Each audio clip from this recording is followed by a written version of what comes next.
Bueno, ¿qué tal chicos? ¿Cómo les va? Mi nombre es Felipe Castro, soy licenciado en Ciencias Biológicas, trabajo en el Instituto de Fisiología Animal de la Fundación Miguel Lillo. El tema que vamos a ver hoy chicos es biomoléculas, ¿sí? Es un tema muy importante que es en realidad una introducción a los principales compuestos de la química de la vida, ¿sí? Es una unidad que luego la van a poder profundizar en otras materias referidas sobre todo a la química orgánica, inorgánica, biológica, ¿sí? Básicamente, chicos, vamos a hablar de dos moléculas importantes, que es por un lado el agua, por otro lado el dióxido de carbono, y luego vamos a hablar de las 4 moléculas orgánicas, las 4 moléculas biológicas, en realidad más importantes, que son los hidratos de carbono, los lípidos, los ácidos nucleicos y las proteínas, ¿sí? Ustedes van a poder ir escuchando, pausando la clase y tomando apuntes a medida que se vaya avanzando. Y esta clase va a estar dividida en 3 partes para que ustedes puedan movilizarla en videos de menor duración y de menor cantidad de mega para que puedan distribuirse sin necesidad de tantos gastos de datos y demás. Bien, cualquier cosita saben que pueden hacer las preguntas a los respectivos profesores, que luego me la hacen llegar a mí, a cualquier otro profesor de la cátedra, y estamos siempre disponibles para contestar las dudas que ustedes tengan. ¿Bien? Perfecto. Primero comenzamos hablando del agua. Vamos a exponer algunos conceptos que luego vamos a ir explicando en algunos gráficos más adelante. El agua es una molécula que en estado libre está formado por átomos de oxígeno unidos a 2 átomos de hidrógeno, ¿sí? Estos forman una estructura triangular con un átomo de 104,5 grados y puede considerarse que el enlace en la molécula es un enlace covalente, con cierta participación de los enlaces iónicos debido a la diferencia de electronegatividad en los átomos que la forman. En esta diapositiva, arriba a la izquierda, tenemos la estructura de una molécula de agua.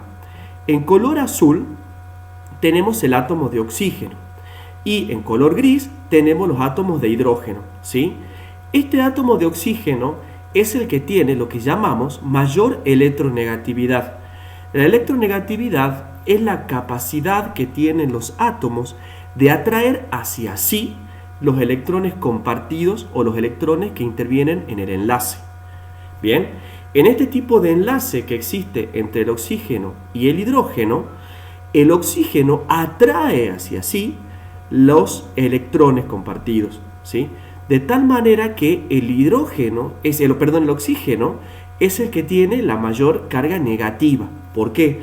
Porque los electrones que atrae hacia sí son de carga negativa. Acá a mano derecha tenemos, en esta figura, vemos una molécula de agua, ¿sí? Donde tenemos hacia acá el oxígeno y acá en azul el hidrógeno. En esta pelotita de color amarillenta, ligeramente anaranjada, vemos que hay un signo menos, una letra griega, ¿sí? Y el signo menos. Esto significa de que las cargas negativas están hacia esta zona y las cargas positivas están, como acá en la pelotita azul, hacia el lado de los hidrógenos. Sobre acá vamos a ver una línea, es de color rojo, con borde flanqueado por franjas blancas. A esto les llamamos puente hidrógeno. ¿Por qué hablamos de puente hidrógeno? Chicos, el puente hidrógeno es la unión que existe entre el oxígeno de una molécula y el hidrógeno de otra molécula. Es decir, que no es una unión, sino que es una atracción estable entre el hidrógeno de una molécula y el oxígeno de otra molécula. No estamos hablando del enlace que existe entre el oxígeno y el hidrógeno de la propia molécula de agua, sino de una molécula adyacente. A esto es lo que llamamos puente de hidrógeno. Bien, acá, cuando vemos varias moléculas de agua, podemos observar cómo hay diferentes puentes de hidrógeno entre el hidrógeno de una y el oxígeno de un, este oxígeno con este otro hidrógeno, y así sucesivamente. Las moléculas de agua se mantienen unidas por cohesión entre ellas, gracias a los puentes hidrógeno, ¿sí? Acá tenemos simplificada la molécula de agua, donde tenemos un delta negativo, lo que significa de que hay una atracción de los electrones hacia el átomo de oxígeno, dejando libre los hidrógenos sin carga negativa. Por lo tanto, prevalece la carga de los protones, que es carga positiva, y es por eso que vemos una carga negativa hacia el lado del oxígeno y una carga positiva hacia el lado del hidrógeno. Si yo lo quiero simplificar de esta forma, solamente hablando de cargas y solamente teniendo en cuenta las cargas y nada más que eso, vemos que hay una fuerte carga negativa y dos cargas positivas. Si yo simplifico esta imagen en esta otra imagen, que es la más importante, podemos ver que el agua tiene un polo negativo y un polo positivo. Al tener un polo negativo y un polo positivo perfectamente diferenciado, concluimos que el agua es un dipolo permanente. ¿Hay otro tipo de dipolo que no sea permanente? Sí. Los dipolos inducidos, que están presentes en otro tipo de moléculas que no corresponden a esta clase. Bien, ahora analizamos otras características del agua. Ya vimos por un lado la anatomía de la molécula del agua, es decir, la descripción química atómica de molecular, es lo correcto, de la molécula del agua. A partir de ahora vamos a hablar de algunos conceptos vinculados a la molécula de agua y vamos a ver otra imagen y luego continuamos con otros conceptos más. Primero vemos que el agua es un excelente disolvente, especialmente las sustancias iónicas y los compuestos polares. Incluso muchas moléculas orgánicas no solubles como los lípidos o un buen número de proteínas forman en el agua dispersiones coloidales con importantes propiedades biológicas. Bien, decimos que el agua disuelve compuestos que son polares. Dijimos y vimos que el agua tiene polaridad. Y el agua solamente tiene la capacidad de disolver compuestos polares. De ahí que sale un concepto muy importante en la química, donde decimos que lo semejante disuelve lo semejante. Esto quiere decir que el agua disuelve compuestos completamente polares. No puede disolver grasas, aceites que no tienen polaridad. Para disolver el aceite necesito otro compuesto apolar, pero que sea un disolvente, como el aguarrás, las cetonas, que utilizan a veces como quitaesmalte para las uñas, o el aguarrás para poder disolver las pinturas al óleo. ¿Sí? Solamente así podemos disolver los compuestos que no tienen polaridad como las grasas. El agua lo único que puede hacer con esos compuestos es formar coloides o micelas. No vamos en esta clase a profundizar más sobre ese punto, que lo van a ver en otras materias. Pero simplemente cuando yo quiero lavar una grasa necesito un detergente que forme con el agua una especie de sustancia coloidal espesa que arrastre el detergente, la grasa, pero no la disuelve. Por otro lado, vemos que el agua participa por sí misma como agente químico reactivo que en la hidratación, en la hidrólisis y en proceso de oxidorreducción. ¿Sí?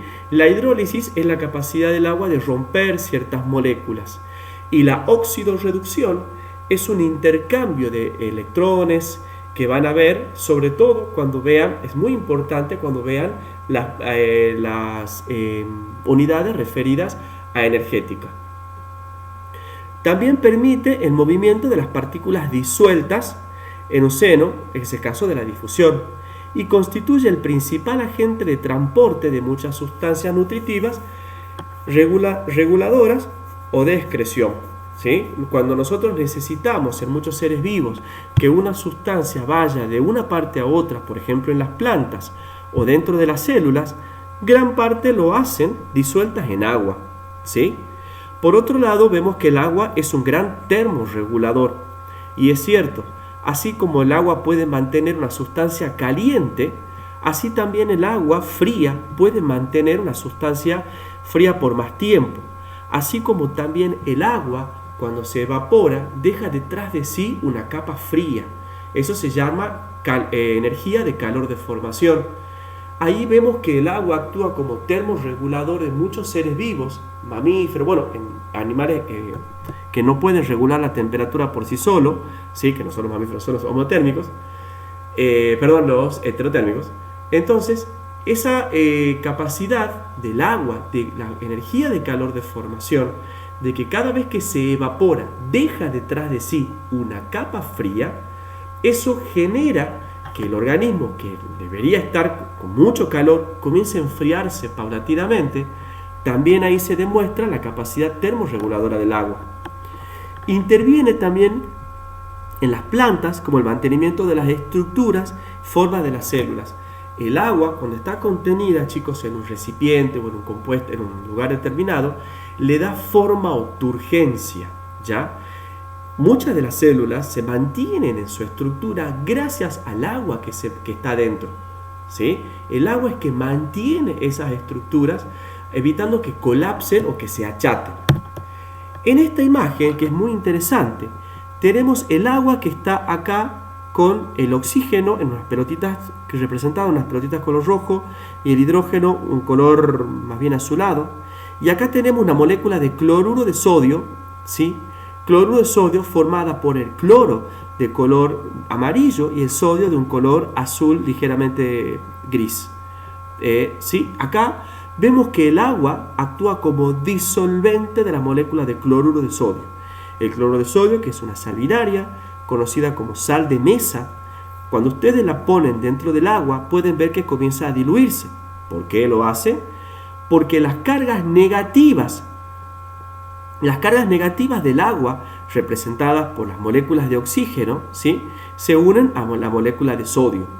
Y las cargas positivas del agua, que están formadas por las moléculas de hidrógeno, por los átomos de hidrógeno, ¿sí?, se unen al cloro. Y de esa manera separan el cloro por un lado y el sodio por un lado. Y aquí ven cómo el agua hace perfectamente el efecto de disolvente. Ahora vamos a ver un punto interesante, que es lo que sucede cuando el agua ya se pasa de un estado líquido a un estado sólido. Cuando el agua a partir de 0 grados, en realidad ya con 1 grado, con 2 grados centígrados, el agua comienza a congelarse. ¿Qué es lo que ocurre? Básicamente, bueno, ahí tiene un montón de definiciones que pueden ir copiándolas, pero me interesa más la explicación verbal de lo que ocurre. A mano derecha tenemos el agua en estado líquido. El agua en estado líquido, los puentes hidrógenos son completamente irregulares. No es que la molécula de agua es irregular, sino que los puentes hidrógenos que están acá como línea de puntos que veíamos recién, la distancia que existe entre ellos es completamente irregular. Porque existe una energía, todavía existe una gran cantidad de energía acá, que mantiene una vibración, movimiento en las moléculas de agua. Esto genera que este puente hidrógeno en algún momento se hace más corto, se hace un poquito más largo, tiene un tamaño irregular. Cuando bajamos la temperatura, disminuimos esa energía. Al disminuirla, el puente hidrógeno se forma regular, lo ven acá, y el tamaño, la distancia que existe entre el oxígeno de una molécula y el hidrógeno de la otra molécula es estable y es regular, lo cual provoca que la molécula de agua tome una distancia homogénea formando una estructura estable. Es como cuando éramos chicos y estábamos todos en el patio de la escuela esperando el izamiento de la bandera desordenados y de repente nos pedían que tomemos distancia y extendíamos el brazo derecho sobre el hombro derecho del compañero de adelante y así sucesivamente, y se mantenía una distancia estable y la fila tomaba orden, ¿sí? De pasar a estar todos desacomodados ocupando un espacio reducido porque estábamos charlando, a pasar a ocupar un espacio mucho más grande porque hay mayor distancia entre los componentes. Esto justifica por qué la molécula de agua, cuando baja de 0 grados centígrados, se expande. Cuando yo me olvido una lata de gaseosa o una botella de gaseosa en el freezer, puede estallar. ¿Por qué? Porque el agua que la contiene, al quitar su energía, al estabilizar la distancia en los puentes hidrógenos, al adoptar esta forma regular, se expande. Otros conceptos importantes que son necesarios en la molécula de agua son de adhesión, cohesión, capilaridad y tensión superficial. La adhesión es atraída y se mantiene unida a otras superficies. El agua se mantiene unida a otras superficies sobre todo esas superficies que también tienen polaridad, como por ejemplo el vidrio. ¿Sí? El agua no se mantiene unida a sustancias cerosas que son apolares y que tienden a repeler y se cae la molécula de agua. Cuando ustedes ven las gotas que se deslizan sobre la superficie de muchas hojas que tienen una estructura cerosa que hacen que el agua se cae, ahí no hay adhesión. La cohesión dice que las moléculas de agua se atraen así, por lo que forman cuerpos de agua cohesionados, como por ejemplo las gotas. Las gotas de agua es la unión que existe entre las moléculas de agua, una a la otra y a la otra, y van atrayendo cada vez más moléculas de agua hasta formar una gota. La capilaridad, por la adhesión y cohesión, es capaz de ascender por tubos pequeños. Cuando uno tiene un tubo hueco cada vez más pequeño y lo inserta parcialmente en un cuerpo de agua, el agua va subiendo por ese tubito, ¿sí? Porque se va adhiriendo a las paredes internas y cada vez va subiendo más y más y más y más. Si uno toma una pajita y la mete en un vaso de agua, ve que el nivel de la pajita adentro a trasluz ve que está un poquito más arriba que en la superficie del agua. ¿Por qué? Porque ya se ve un poco de capilaridad. Y si yo pudiera la pajita hacerla cada vez más finita, finita, finita, veo que el agua adentro cada vez va subiendo. Este es un fenómeno muy importante que explica en parte, no en su totalidad, por qué el agua asciende por las plantas. Y la tensión superficial se crea debido a la cohesión de las moléculas de la superficie. Acá, como pueden ver, este pequeño insecto que está flotando y no se hunde para nada debido a que no rompe con sus patitas la tensión superficial. Y acá se explica con mayor claridad. Las moléculas de agua de la superficie están unidas a las de abajo, pero no a las de arriba porque no tienen área arriba. Esta molécula de agua es atraída y unida a las otras moléculas de abajo, pero no a las moléculas de la superficie. De tal manera que en la superficie se forma un espejo de agua muy estable, que no es fácil de romper. Esto explica por qué muchos insectos, sobre todo, pueden caminar arriba del agua sin hundirse. Otra molécula que vemos, chicos, es la molécula del dióxido de carbono. ¿Sí? Dice cuya molécula está compuesta por un átomo de carbono y 2 de oxígeno. Se produce en la respiración de los seres vivos y también por combustión de sustancias que contengan carbono, tales como el petróleo, el carbón y la madera. Las plantas verdes lo convierten en oxígeno y compuestos orgánicos, como vamos a ver enseguida, mediante la función de la clorofila, por lo que su presencia en la atmósfera está regulada naturalmente por estos ciclos de respiración, que es la función específicamente en la clorofila. ¿Sí? Su concentración en la atmósfera es tremendamente importante. Como vemos en este gráfico, que lo que hace es explicar el ciclo del dióxido de carbono, vemos que hay muchas formas de que el dióxido de carbono llegue hacia la atmósfera. Por un lado, como producto de los seres vivos. Por otro lado, como en el caso de la vaquita, ¿sí? Por la respiración de los animales y de nosotros mismos, por supuesto. También por el caso de las fábricas, también por el caso de combustiones cada vez que prendemos fuego. Ese dióxido de carbono es tomado por las plantas, ¿sí? Es tomado por las plantas. Esas plantas utilizan el dióxido de carbono, como vamos a ver más adelante en las unidades energéticas. Es tomado por las plantas y al ser captado de diferentes maneras, como se ven, las plantas generan azúcar, entre otras cosas. Ese dióxido de carbono, bueno, básicamente azúcar, ese dióxido de carbono, ¿sí? Es captado, se generan esas moléculas de azúcares.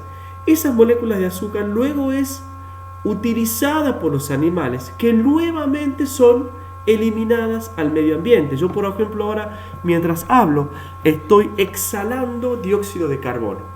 Ese dióxido de carbono viene de mis células. En mis células ha llegado hasta ahí gracias al azúcar de las galletitas que comí esta mañana. Porque a partir en ese producto, a base de harinas, esa harina viene de origen vegetal, que es sobre todo la sustancia de reserva de las plantas que lo hacen en forma de almidón. Todos comemos harinas constantemente, esa harina lo hace a partir de almidón, genera el almidón, ese almidón que está en las plantas, lo utiliza nuestro cuerpo. ¿De dónde viene ese almidón? De una planta determinada. Generalmente utilizamos harina de trigo, pero ¿por qué no? Harina también de maíz. Ese almidón que viene de la planta es donde la planta almacenó el dióxido de carbono que tomó del ambiente. ¿Y de dónde viene ese dióxido de carbono que tomó del ambiente? De lo que yo estoy exhalando, de lo que emana las fábricas, de diferentes otros animales. ¿Sí? Lamentablemente, el exceso de dióxido de carbono en la atmósfera genera grandes problemas por los efectos invernaderos. Claramente no es el único responsable del efecto invernadero, pero es uno de los más importantes. Ese dióxido de carbono es, como lo ven y como les acabo de explicar, depurado por las plantas, que lo toman y generan moléculas altamente energéticas para nosotros o para otros animales. ¿Sí? Si hay una gran cantidad de dióxido de carbono en el ambiente, lamentablemente las plantas no son suficientes para poder depurarla. También, si voy eliminando la cantidad de plantas producto de la deforestación, también estoy eliminando plantas que potencialmente van depurando el dióxido de carbono del ambiente, ¿sí? Bueno, chicos, esto es hasta acá. Ya luego continúo con la otra parte de la clase, ¿sí? ¿Qué tal, chicos? Bueno, ahora continuamos, ¿sí? Hablando sobre las biomoléculas, estas macromoléculas que son muy importantes a nivel biológico, ya que como veíamos en las pirámides de organización de la materia, la unión de estas biomoléculas es la que luego forman las organelas y la que da lugar a las células y demás, ¿sí? Primero, antes de comenzar específicamente con las biomoléculas, necesito que hagamos una pequeña aclaración. Cuando alguna de estas moléculas se encuentra sola, es decir, que no se encuentra unida a estructuras similares, decimos que la molécula es un monómero. Cuando esa molécula se encuentra unida a otra molécula igual, decimos que es un dímero. Ya vamos a ver los ejemplos. Si son 3, decimos que es un trímero, o si no, decimos que es un oligómero, si son algunas, y si son muchas, decimos que es un polímero. Yo le voy a ir marcando en cada una de las moléculas cuáles son los monómeros más importantes y cuáles son los polímeros más importantes en cada una de estas biomoléculas, ¿sí? Las que vamos a ver son los glúcidos, proteínas, lípidos y ácidos nucleicos. Comenzamos entonces con los glúcidos, también llamados hidratos de carbono, sacáridos, azúcares, ¿sí? Se encuentran como monómeros, a los que se llaman monosacáridos, como en el caso de la glucosa, o bien formando disacáridos, como es el caso de la sacarosa, o finalmente como polisacáridos, el almidón y el glucógeno. Son moléculas, chicos, altamente energéticas, ya que muchos de los seres vivos obtenemos a partir de ahí nuestra energía. Esto va a quedar muchísimo más completo cuando veamos o cuando se ven las unidades de respiración celular. ¿Está? Los glúcidos, chicos, la parte fundamental es la molécula de glucosa. La molécula de glucosa, aquí se las presento, le llamamos polihidroxialdehído, ¿sí? Formada por 6 carbonos. El 1 es un aldehído, el carbono número 1. El resto de los carbonos secundarios son carbonos que tienen un grupo oxidrilo en diferente posición, ¿sí? Acá tenemos la molécula de glucosa. Este es el monómero por excelencia. No es el único monómero, ¿sí? Porque no solamente el monómero es un azúcar de 6 carbonos, puede haber monómeros de 5 carbonos, como vamos a ver el caso de la ribosa más adelante. Hay monómeros de 4 carbonos y hay muchas triosas o monómeros de 3 carbonos que también son azúcares. La glucosa, en este caso, se encuentra generalmente ciclizada, es decir, formando una estructura de anillo que puede ser de una u otra forma, de acuerdo a si se cicliza para un lado o si se cicliza para el otro.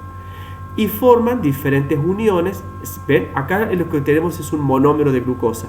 Acá tenemos un dímero de glucosa. Acá tenemos un trímero de glucosa. Esto sería un tetrámero. Y si tengo solo algunos, como 10 o 15 o 20, hablamos de un oligómero. O si tenemos más de 100, ya hablamos de un polímero de glucosa. En este caso, la glucosa también puede formar moléculas que son estructurales.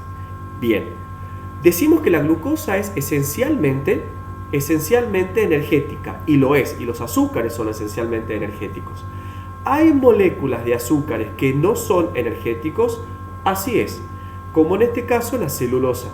La celulosa, que forma parte de las paredes celulares de las plantas, son moléculas, son polímeros de glucosa, pero no son energéticos, ya que el tipo de enlace que generan no podemos romperlo y no podemos utilizarlo como fuente de energía. Muy diferente ocurre con, vuelvo a estar, muy diferente ocurre con el caso de el almidón y el glucógeno. El almidón y el glucógeno son sustancias de reserva de azúcar. El glucógeno es en animales. Todos los animales, cuando tenemos exceso de azúcar en nuestro organismo, lo almacenamos en forma de glucógeno, principalmente en hígado, también en músculos e intestino. Las plantas, como decíamos recién, almacenan sus hidratos de carbono en moléculas de almidón, ¿sí? El almidón y el glucógeno entonces son polímeros de glucosa, pero son polímeros energéticos, no como en el caso de la celulosa que tenemos acá adelante. Otro polímero, pero no energético, que sí es estructural, es el caso de la quitina. ¿La quitina es un azúcar? Sí, es un azúcar, que forma parte de la cubierta o del exoesqueleto de los insectos. Gran parte de ese exoesqueleto, que es la parte dura que uno ve de los insectos, ¿sí?, que se va cambiando cada vez que un insecto muda, es un azúcar, pero es un azúcar estructural. ¿Qué significa? Que nosotros no podemos obtener energía. A partir de ahí es un hilo de sutura, nada, simplemente para contarles, es más bien anecdótico, hilos de sutura que se llamaban los Vicryl, los catgut, que se utilizan en cirugía y que son hechos a bases de quitina. Bien, antes de entrar en lípidos, fundamental en hidratos de carbono, recuerden, son moléculas ampliamente energéticas. Utilizamos los animales como sustancia de reserva. Cuando hay exceso de glucosa, lo mandamos directamente a glucógeno. Y las plantas lo mandan directamente a formar almidón. Bien, ¿hay algunos otros dímeros importantes? Sí, como por ejemplo la lactosa. La lactosa o el azúcar de la leche es un dímero formado por glucosa y galactosa. La glucosa unida a la galactosa forma un dímero llamado, que es un disacárido llamado lactosa, ¿sí?, que es el azúcar de la leche. ¿Tá? Y la sacarosa también es importante porque son azúcares que encontramos en vegetales y que lo encontramos cada vez que consumimos hidratos de carbono. Ahora se me había quedado pendiente y es importante mencionarlo. Lípidos. Los lípidos, qué rico los lípidos, Dios mío. Son un grupo extenso de biomoléculas cuya característica principal es que son insolubles en agua y son solubles solamente en compuestos orgánicos. Pueden tener algunos enlaces polares, muy poquitos, generalmente ligados al oxígeno. Son hidrocarburos apolares, es decir, que no tienen polaridad. Las principales de los lípidos son estructurales, pero también energía. Estructurales, por ejemplo, con los fosfolípidos, que ya vamos a ver enseguida qué es y a dónde se ubican. Y energía, ya que muchos de los vertebrados en general utilizamos los lípidos cuando lo consumimos como fuente de energía. Aquí abajo tenemos, por ejemplo, a mano izquierda, un almuerzo llamado bandeja paisa, que es un almuerzo ya me dio hambre, un almuerzo de Colombia, que está formado por huevo frito, banana frita, esto es chorizo, esto es chicharrón, que es un frito de carne con grasa, esto es, arroz, acá hay sobre todo hidratos de carbono, esto es como una especie de pasta de maíz, y todo esto es una especie de sopa de porotos. Y a mano derecha tenemos un desayuno en Lima, en Perú, que está formado por suerte café, pero también por un sanguchito que acá no se ve, que está formado por milanesa de cerdo frita con plátano frito. Para que vean que los lípidos en realidad forman parte muy importante en nuestra alimentación. ¿Sí? Vamos entonces, entremos a los monómeros, polímeros, dímeros y demás de los lípidos. Primero, acá tenemos, a mano izquierda en color gris, una estructura formada por 3 carbonos. ¿Sí? Esta estructura de 3 carbonos en realidad es un alcohol llamado glicerol. El glicerol o propanotriol es un alcohol de 3 carbonos que puede unirse a una gran cadena, como ven acá, de carbono, carbono, carbono, carbono, carbono, carbono, carbono, a otra cadena de carbono, carbono, carbono, carbono, o a una tercera cadena de muchos carbonos. Si yo lo uno a una molécula de carbono, estas moléculas carbonadas, si son largas, largas, largas, si no son muy diferentes, puede haber moléculas de 17 carbonos, de 22 carbonos, de 25 carbonos y demás, ¿sí? Todas estas moléculas carbonadas se unen al glicerol. ¿Solamente se unen al glicerol? No, chicos. También puede unirse, en lugar de tener acá un glicerol, tener un ácido fosfórico, que es una molécula formada por fósforo, fósforo y fósforo. Al unirse por esta molécula de fósforo, grande cadena carbonada y grande cadena carbonada, tenemos lo que llamamos un fosfolípido. Un fosfolípido es un polímero de grasas tremendamente importante, debido a que forma parte de las membranas fosfolipídicas de las células, como lo habrán visto probablemente en otras materias, ¿sí? Estas cadenas carbonadas pueden estar completamente cubiertas de hidrógenos. Cuando están completamente rodeadas de hidrógeno, decimos que el ácido graso, esta cadena carbonada, este hidrocarburo, es un ácido graso saturado, completamente saturado. Pero como vamos a ver más adelante, también puede haber cadenas de ácidos grasos que no están completamente saturadas, sino que le faltan algunos hidrógenos. En este caso, tenemos el glicerol, ¿sí? Es el glicerol solo. Alcohol, alcohol, alcohol, en 3 moléculas de carbono, propanotriol. Acá también tenemos el glicerol.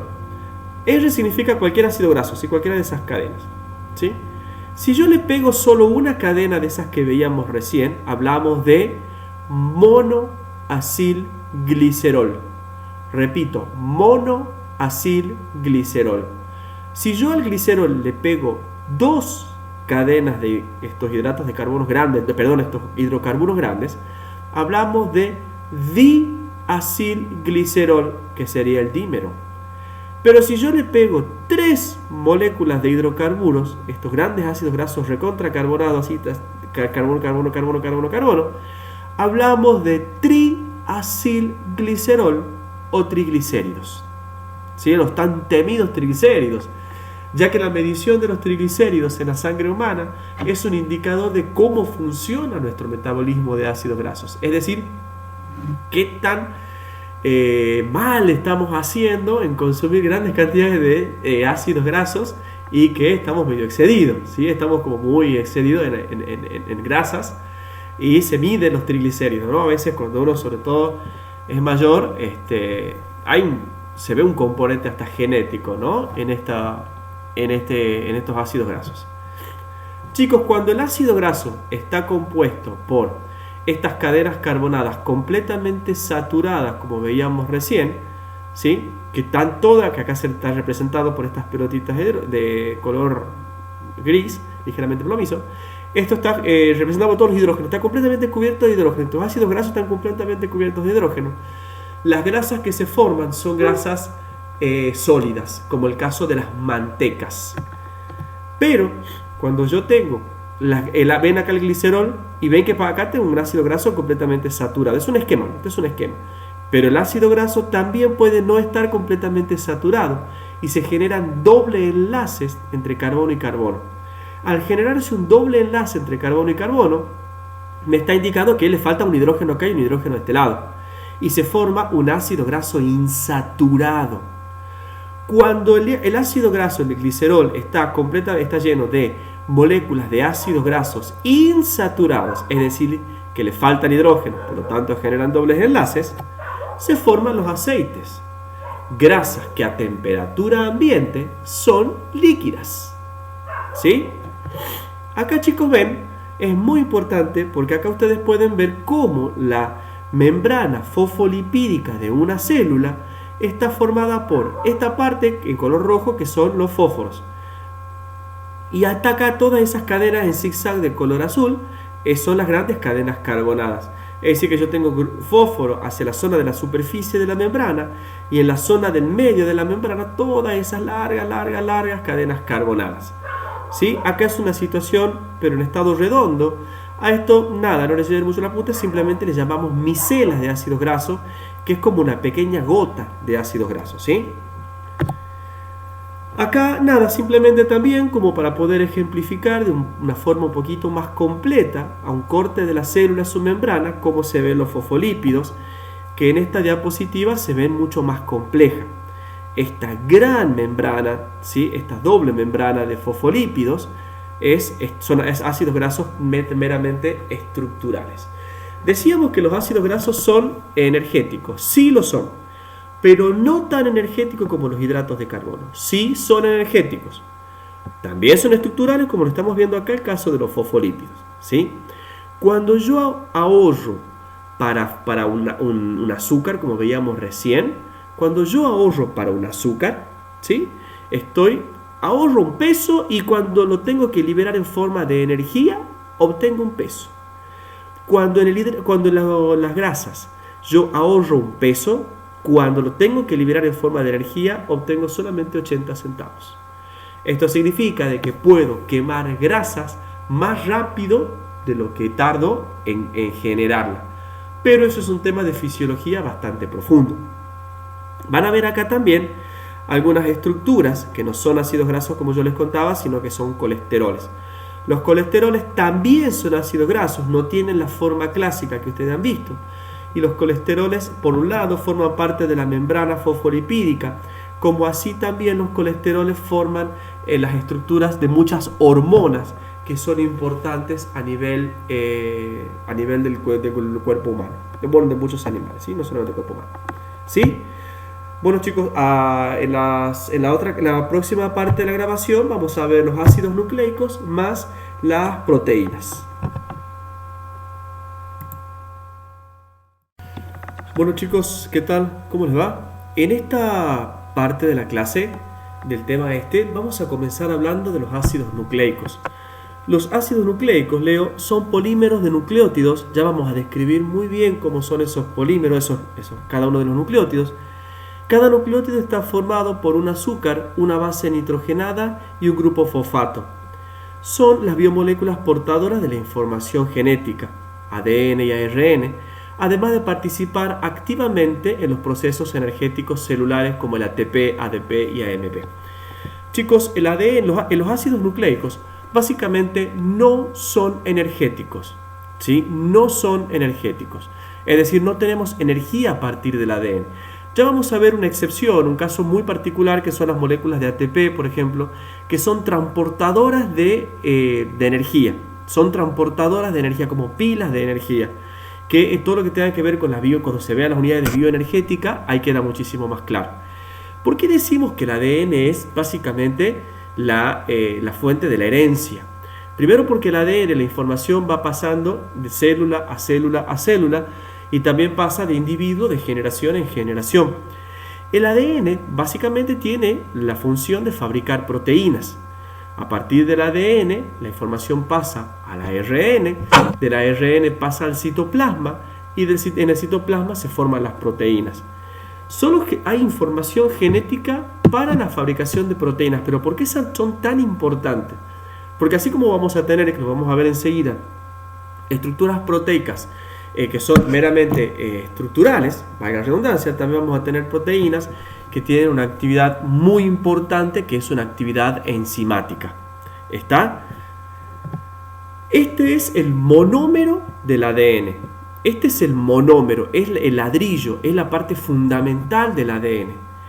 Acá tenemos, por ejemplo, está formado por el ácido fosfórico, está formado por un azúcar y está formado por una base nitrogenada.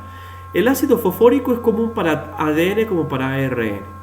El azúcar, si hablamos de una ribosa, se forma el ácido ribonucleico o ADN.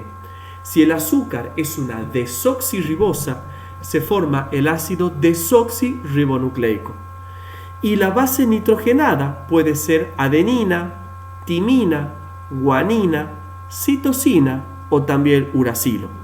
¿Sí? Esta es la parte fundamental, la base nitrogenada, ya que va a generar como una especie de enclastre entre las hebras de la molécula de ADN. Miren acá. A mano izquierda tenemos lo que llamamos la doble hélice de la molécula de ADN. Esta doble hélice, chicos, esta doble hélice es la que está en todas nuestras células, también en la mitocondria, ¿sí? Aquí es donde se encuentran en la zona azul. Pasamos ahora hacia la derecha. Miren que en la zona azul de esta escalera está formada por el ácido fosfórico, que está como forma de un puntito negro, y el hexágono de color azul es lo que está formando como es ADN, la desoxirribosa. Y hacia el medio del escalón, están las bases nitrogenadas. La de una hebra empatada con la de la otra hebra, formando un enclastre de puentes hidrógenos. ¿Sí? ¿Se acuerdan cuando veíamos los puentes hidrógenos? Bueno, esto se ve acá perfectamente. Acá está encerrada en este recuadro, ¿sí? Un nucleótido. Es decir, acá tengo un nucleótido, acá tengo otro nucleótido, acá tengo otro nucleótido y otro así sucesivamente. ¿Sí? Un nucleótido enfrentado al otro nucleótido de la otra hebra es que forman esta doble cadena de esta hélice del ADN. ¿Sí? ¿Por qué le decimos hélice? Porque va girando.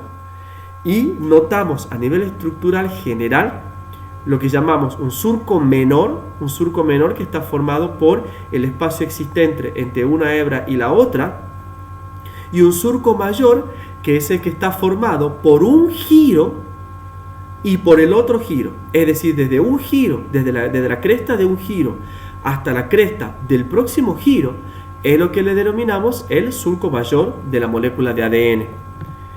Presten atención a esta imagen, que es muy importante. Miren acá. En la molécula de ADN, acá tenemos, esto sería el punto medio, acá tenemos una de las hebras, y acá las otras hebras que forman la doble hélice. Aquí está extendida. Acá tenemos el ácido fosfórico, acá tenemos el azúcar, que en este caso es la desoxirribosa, ácido fosfórico, desoxirribosa, ácido fosfórico, desoxirribosa. Y miren acá, el enclastre que existe entre las bases nitrogenadas siempre existe y siempre es en esta secuencia. Adenina siempre se encuentra emparejada con timina y guanina siempre se encuentra emparejada del lado opuesto con citosina. No puede haber la unión de citosina con adenina, ni de adenina con guanina o timina con citosina y guanina. ¿Por qué? Porque la forma que tiene la timina hace que solamente tiene puntos de unión con la adenina. La forma de la guanina solo tiene puntos de unión con la citosina. ¿Sí? Es decir, que no existe posibilidades de que haya un intercambio o mala unión. ¿Ya? Solamente esos tipos de uniones son como si fueran, imaginemos, las fichas de un rompecabezas, en la cual cada pieza enclastra solamente y solamente en el lugar que tiene la forma específica.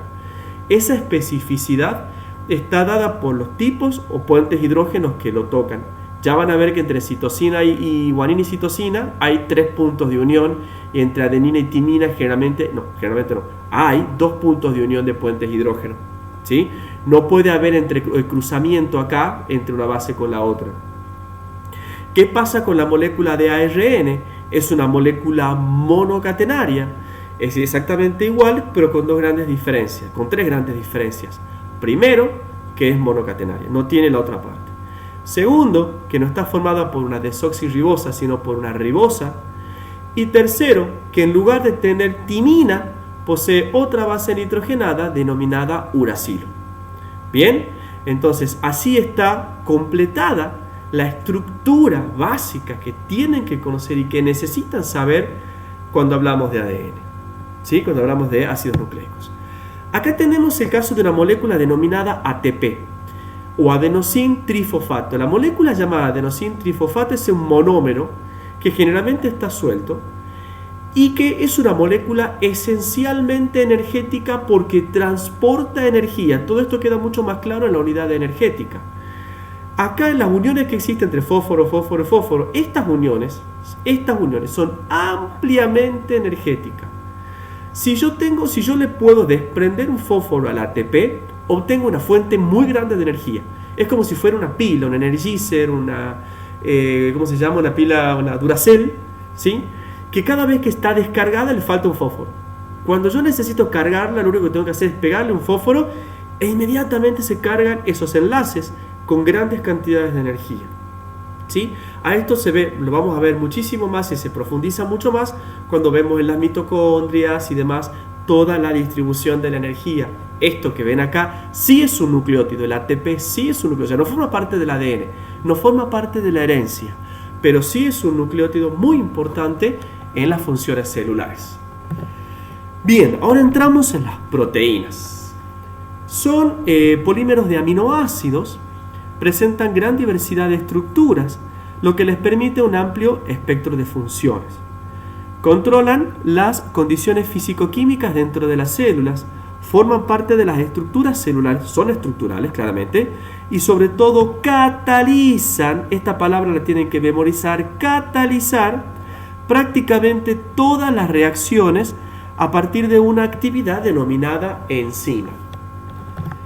Acá tienen un esquema muy importante para que entiendan las proteínas. Acá tenemos el monómero de las proteínas, que es un aminoácido. Cuando dos aminoácidos se encuentran juntos, hablamos de un dipéptido. Si son tres, hablamos de un tripéptido, un tetrapéptido. Si son algunos, hablamos de un oligopéptido. Y si son muchos, hablamos de un polipéptido. Ahí tenemos definido el monómero, polímero, oligómero de las proteínas, ¿sí? Siempre el aminoácido es el ladrillo esencial de las proteínas, ¿sí? La lista de aminoácidos y las formas químicas que tiene el aminoácido de los aminoácidos no corresponden para esta materia, sino tienen que estudiarse la fórmula química de esos aminoácidos, y eso está para otra materia. Y acá abajo tienen diferentes aminoácidos como la alanina, glicina, tirosina, ácido glutámico, valina y serina, unidos, ¿sí? Acá en estas uniones que ven acá, que los que se llaman uniones peptídicas. Estos mecanismos de uniones peptídicas, para esta materia, como digo, no es lo que se les toma, no es lo que se les pide, cómo es el mecanismo de unión peptídica específicamente, pero tienen que saber que existen, tienen que saber que son los que forman las uniones de los aminoácidos entre sí. ¿Estamos? Tienen que conocer que toda proteína está formada por una gran cadena de aminoácidos, y que son los 23 aminoácidos están formados forman las proteínas, ¿sí? Desde el punto de vista de las estructuras, chicos, vamos a clasificar a las proteínas en 4 grupos importantes. Las estructuras primarias, una estructura secundaria, una estructura terciaria y una estructura cuaternaria. Una estructura primaria de proteínas es como si fueran que las proteínas están formadas por una gran cadena de aminoácidos, como si fueran las cuentas de un rosario o de un collar, simplemente unidas en forma lineal. Aminoácido, aminoácido, aminoácido, aminoácido, aminoácido, aminoácido, totalmente unida en forma lineal. ¿Sí? Simple. Cuando pasamos a una estructura secundaria de proteínas, es una estructura un poco más compleja. Esa estructura más compleja tiene 2 variantes esenciales. Primero, la alfa hélice y segundo, la lámina beta o lámina plegada. La alfa hélice es cuando esta estructura, en forma de cuentas de un collar, se encuentra formando también como si fuera una hélice. Ojo, no tiene que ver con la hélice de los ADN, o sea, de los ácidos nucleicos. No nos hagamos lío. ¿Por qué forma una hélice? Porque acá, entre esta estructura y esta estructura, vamos teniendo también puentes hidrógeno. El ejemplo clásico del alfa hélice es, por ejemplo, la queratina del pelo. Que ustedes, la queratina del pelo, sobre todo las mujeres, suelen hacerlo mucho. Cuando quieren plancharse, se pasan la planchita. Lo que hace la planchita es una fuente de calor. Lo que hace esa fuente de calor es romper la estructura secundaria y la vuelve primaria. Porque estos puentes hidrógenos que están acá y que mantienen la estructura de un tirabuzón, se rompen. Y al romperse, esta estructura que es como un tirabuzón pasa a ser lineal. entonces el pelo se estira. Pero, en Tucumán sobre todo, cuando salen a la humedad, días de lluvia, días de muchísima humedad, el agua del ambiente restituye los puentes hidrógenos de acá, de la proteína, entonces inmediatamente se vuelve a formar y le queda la cabeza así como Mafalda, así la cabeza enorme. Y cuando se utilizan algunos alisados definitivos, que le llaman así, en realidad son moléculas muy importantes, muy fuertes, algunas bastante tóxicas a mi criterio, que lo que hacen es bloquear los puentes hidrógenos una vez que se rompen. Primero se rompen y luego se bloquean. Una vez que se bloquean, esta estructura deja de ser un tirabuzón y vuelve a ser lineal. Por mucho tiempo, pero no es indefinido, porque a medida de los sucesivos lavados, esas moléculas que bloquean los puentes hidrógenos se van. Y la estructura normal del pelo vuelve a establecerse. Luego tenemos otra estructura también secundaria, que es como si fuera una plegada, una hoja plegada, como cuando hacíamos los abanicos cuando éramos chicos. Esa estructura de lámina beta es, por ejemplo, la estructura proteica de la seda, ¿sí? Que apenas con un poco de calor la seda simplemente se estira con facilidad. Luego pasamos a una estructura terciaria, que es una estructura donde ocurre cuando ciertas atracciones están presentes entre las alfa hélices y las láminas betas y demás. Es una conjunción, ¿sí?, entre láminas beta, alfa hélice, que forman como un ovillo.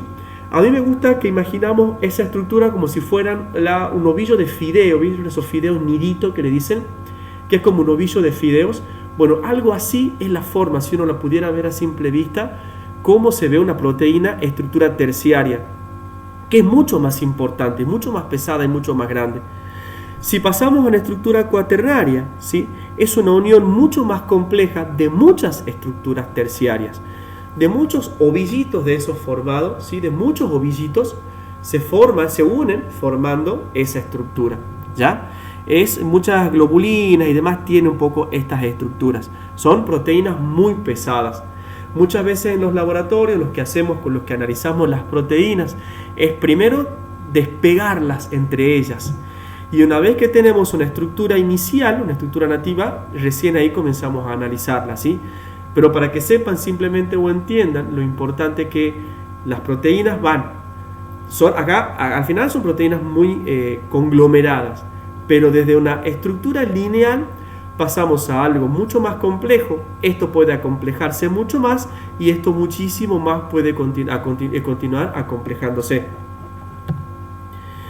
Luego decíamos, chicos, que las proteínas, sí, muchas son estructurales, las van a ver a nivel celular, formando parte del citoesqueleto, también parte de la membrana celular, sobre todo en los canales de intercambio de sustancia con el medio extracelular. Van a ver proteínas, en muchísimas partes, y la mayoría son estructurales. Muchos preguntan si es que las proteínas son energéticas. Se puede extraer muy poquita cantidad de energía de las proteínas, pero cuando cualquier ser viviente está obteniendo energía de las proteínas, significa que está en una etapa de anemia tan severa que la persona, digamos, está en las últimas etapas, consumiendo los últimos cartuchos de energía que puede, y es ahí donde comienzan a consumirse las proteínas, pero son muy poco energéticas, ¿sí? Por eso muchas dietas son generalmente a bases de proteínas, porque de esa manera se dice, que se consumen elementos que son importantes, que luego van a ser utilizados, por ejemplo, en la síntesis de nuevas células musculares, los que hacen ejercicio, y que son poco energéticas, es decir, no engordan, dice. Pero una de las funciones más importantes de las proteínas, y que se radica, lo que tiene que tener en cuenta muy resaltado, es la actividad enzimática, ¿sí?, con Z. Una enzima es una proteína que tiene la capacidad de dirigir una reacción química. Es una proteína que tiene la capacidad de decir, esto se hace, esto no se hace, esto se bloquea, este se une con este se cierra con aquel, y así sucesivamente. Si ven arriba, por ejemplo, tenemos una enzima. Esa enzima, esa determinada, que es una forma cualquiera, se une a un sustrato determinado. Ese sustrato puede ser cualquier cosa que quiera modificar. Y miren cómo ese sustrato, la enzima queda como está, pero el sustrato queda completamente modificado. Abajo tienen un ejemplo muy similar. Pero miren acá, volvamos de nuevo. La enzima se une al sustrato. Esa enzima lo toca al sustrato. se une al sustrato y lo modifica el sustrato y la enzima queda como está. Viene, lo toca, lo modifica y sigue. Viene, lo toca, lo modifica y sigue. Lo toca, lo modifica y continúa. La enzima siempre está como inicialmente se encuentra. Y el sustrato siempre queda modificado, ¿sí? El sustrato y la enzima tienen un sitio de unión específica. No es que la enzima se une a cualquier parte del sustrato. Solamente enclastra en un sitio específico antes de modificarlo. Si soy una enzima que quiere dividir a dos azúcares por la mitad, o si soy, por ejemplo, la amilasa, que es una enzima que tiene la capacidad de romper los enlaces del almidón, no ataca cualquier pedazo del almidón. Va a un sitio específico que es a donde produce la ruptura, que es a donde rompe y produce la división del almidón en partes pequeñas. ¿Ya? Abajo miren también, un poquito más complejo. La enzima se une a un sustrato que está formado por dos partes. Ese sustrato se une, pero no se une a cualquier lado. Hay un sitio específico de unión enzima-sustrato. Luego queda la enzima como libre y el sustrato completamente modificado, ¿sí? Toda enzima siempre se mantiene como está. Y todo sustrato siempre se ve modificado cada vez que lo agarra una enzima. Chicos, una enzima es la que dice apagamos la luz en la célula, apagamos la luz, cerramos la puerta, prendemos la canilla, ahora abrimos la puerta, prendemos la luz más abajo, más arriba. Es un gran director técnico que dirige acciones dentro de la célula. Constantemente vamos a estar hablando de actividad enzimática. Esto lo hizo una enzima que hace esto, una enzima que hace lo otro, una enzima que modifica, que pega, que une, que lleva, que trae, que porta, que transporta, ¿sí?